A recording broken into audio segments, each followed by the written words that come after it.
What is up, guys? Welcome to the Being Beautifully Honest podcast and channel. Thanks for being here, being subbed. If you're not, hit the button. And if you're listening on YouTube, hit the like. It's like walking in the room and hitting that light switch. Let's brighten up the place and get into this conversation. Now, you guys remember when Simone Biles' husband, Jonathan, did that interview on the Pivot podcast? Well, she's speaking about it and the backlash she says that she received and how it took a toll on her overall mental health. That really hurt that they were talking about my husband like that. Because for me, it's like, talk about me all you want, but don't come for my family. Never. Yeah. Like, because I've been in the limelight long enough where I can brush things off, have my little powwow about it. You're not going to know I cried about it, but I'd be crying about some stuff, you know? But I only cry about it because I can't clap back. Just know that. Why not? Why couldn't you? I hurt their feelings. You're like, you don't want me to clap back. Yeah, and it's just like, classy, you know? Okay. All right, let me say this. So she said that it took a toll on her mental health, but then she says that she only cried because she couldn't really clap back the way that she wanted to clap back because she would hurt their feelings. But I'm sorry, I'm just not buying that, because her husband said what he said, and he said, I always say that the men are the catch. And that was because the host of the Pivot podcast, they were asking him about his relationship with his new wife, Simone Biles, who is a legend in Olympics at this point. And he, in my personal opinion, was trying to downplay her star and her shine.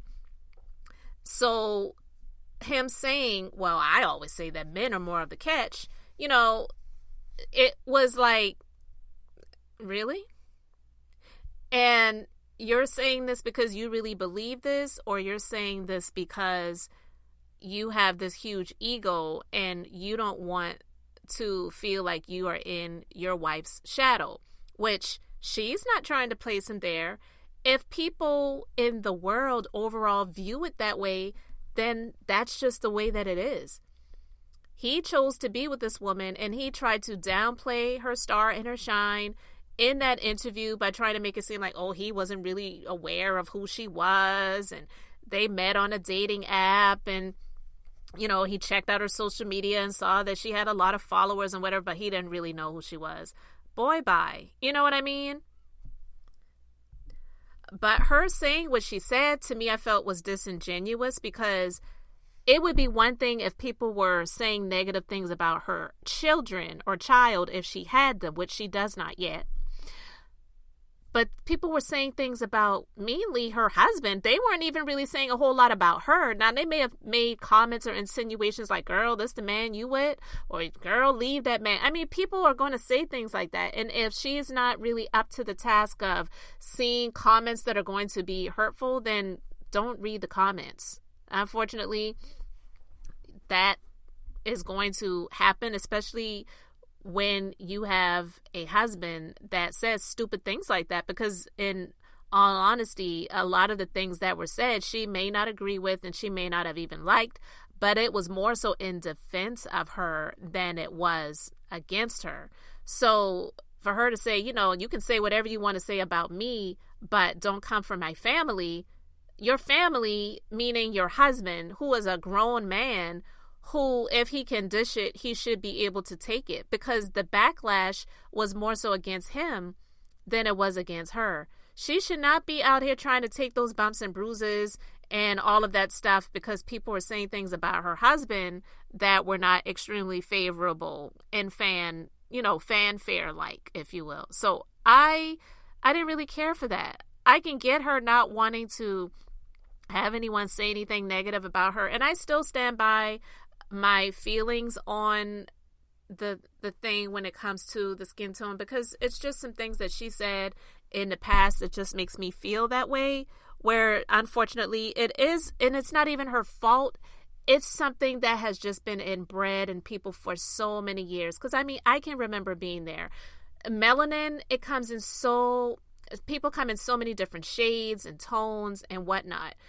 And, you know, you can have someone of a darker hue and someone of a lighter hue. It doesn't make anyone more beautiful or anything like that because someone has lighter skin or darker skin. But I can remember, you know, those days when I was a young girl and was like, oh, I like light-skinned guys, even though, you know, I'm not, if we want to talk about shades, I'm not extremely light, but I'm not, you know, extremely dark either. But when I grew up, I got out of that. I don't really care anymore. I love all, you know, all shades, but I'm thankful for the man that I married. It wasn't about the skin tone. It was about the person. But I do feel that there are some people, and they may not really realize it, and I'm just saying this, and I'm not saying it is her story, but it's possible that her being someone of a darker hue, and has kind of expressed this based on some interviews that she's done in the past, that it was her goal to be in a relationship with a lighter skinned man. And he is that. Because a lot of times when they grow up and they have children, subconsciously, if they were teased when they were children and things like that, they don't want their children to go through what they went through. So it's not even about the beauty. It's not saying that they feel like if they have a child with darker skin, that they're not going to see their child as beautiful or gorgeous or pretty or anything like that. It's just not wanting their children to go through that stuff that they may have went through when they were younger. But I'm not going to go into the psychology of all of that right now. I just wanted to briefly discuss that. But you guys, you can let me know your thoughts in the comment section about what she had to say. And speaking of somebody having something to say, now we know that Kelvin Hunter, ex-husband of the great Wendy Williams, has had the nerve and the audacity to be out here pretty much demanding that she get back to work, demanding that she get some money so that he can pay his bills because he ain't working and he ain't got it like that. But his guardian is saying, not so fast, mister. Like, we need you to send some of that money back this way. So her guardian is demanding that he return $112,000 because he was overpaid in the divorce. Sabrina Morrissey claims in court docs that he was overpaid for 3 months and was unjustly enriched by Williams' bank account. Morrissey says that the Wendy Williams show ceased paying the former host in October 21, but Hunter continued receiving payments until January 2022, which he confirmed. She says, I believe that this was largely the result of the fact that the payments had been put on an auto pay function within her account. She added that the payments go against the express terms of their settlement agreement, which stated that Hunter's payments would cease if his ex-wife's income reduced to less than 2 times her then yearly income as of February 1, 2020. By holding on to the funds he was overpaid, he has interfered with Williams's right of possessions to those funds. In addition to returning the 6-figure sum, Morrissey also wants Hunter to pay back the interest and requests the court issue a gag order against him to prevent him from speaking to press or others. The potential harm to Williams is great.